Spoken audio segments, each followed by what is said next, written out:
Olá, eu sou o Pai Gilbert de Ossanha, sou babalorixá, pai de santo, sacerdote de candomblé, umbanda e quimbanda, do terreiro Folha Seca, o Ilê Axé e o Etubi, aqui em São José do Rio Preto, no interior de São Paulo. Meu terreiro está aqui em São José do Rio Preto desde meados de 2020. É um terreiro teoricamente novo, mas eu sou desta religião, né, do candomblé e da umbanda desde que eu me entendo por gente, desde criança. Eu conheci o candomblé primeiro através da minha mãe, que por uma questão de saúde minha precisou procurar um pai de santo na época que ela já conhecia, porque eu sofria de uma questão de saúde, que era uma desnutrição severa. E os tratamentos médicos não estavam tendo um efeito sobre a minha saúde. Então eu tinha um processo de internação contínua, tinha 4 para 5 anos. E esse processo de internação ele não resolvia o meu problema de saúde. O pai de santo na época orientou que eu tomasse um bori, que é um processo da nossa religião, onde foi alimentado meu corpo, minha cabeça através da religião, e com isso, a minha questão de saúde foi melhorando e eu não precisei mais ficar internado e a alimentação tradicional passou a ter efeito sobre a minha nutrição. Então, Orixá salvou minha vida, né? E foi assim que eu conheci essa religião. Eu continuei nessa mesma religião, eu não tive interesse como criança de estar em um outro ambiente. Minha mãe permaneceu também, meu pai católico, né? Continuou na igreja, frequentando a religião dele, é católico até hoje. Tivemos um processo de intolerância religiosa dentro de casa com meu pai, nesta época em que eu precisei passar por esse procedimento de saúde espiritual. Meu pai não deu aprovação, então foi um procedimento feito escondido do meu pai. Minha mãe passou por algo semelhante, então dizia que quem tinha passado pelo procedimento, pelo trabalho, pelo Bori, foi minha mãe. E eu acompanhava ela por ser criança, mas na verdade tinha sido eu. Meu pai, por uma questão de falta de informação, né, ou por preconceito realmente, ele julgava que era errado a religião e ele não aceitava. Então foi muito difícil esse processo, até que eu completei. Um dia ele disse para mim que se eu completasse 12 anos eu poderia escolher. E quando eu completei 12 anos, na casa da minha avó, no portão, lembro da cena, eu falei. Pai, eu completei 12 anos e eu quero escolher esta religião que eu estou hoje é a minha religião. Ele me falou ok, meio contrariado, e eu já tinha muito pedido, né, do meu orixá para que eu me iniciasse. Eu já nasci com essa ligação com a religião. Então, quando eu completei 14 anos, eu me iniciei no candomblé, né? Hoje isso já faz mais de 15 anos.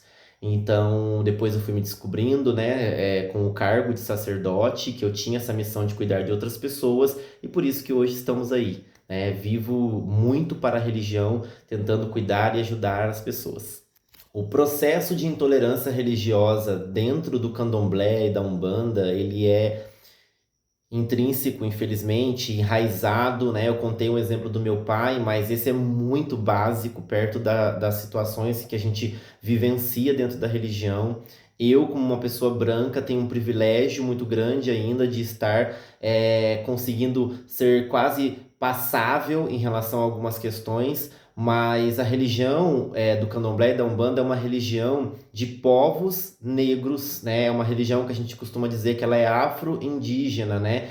Então ela tem ali toda a vertente indígena e a vertente africana, né? De matriz africana. Então são povos que vêm sofrendo racismo ao longo de toda a sua existência e essa religião ela se baseia na história desses povos. Então, todas as vezes que uma pessoa comete uma intolerância religiosa com essa religião, ao meu ver, ela está cometendo racismo.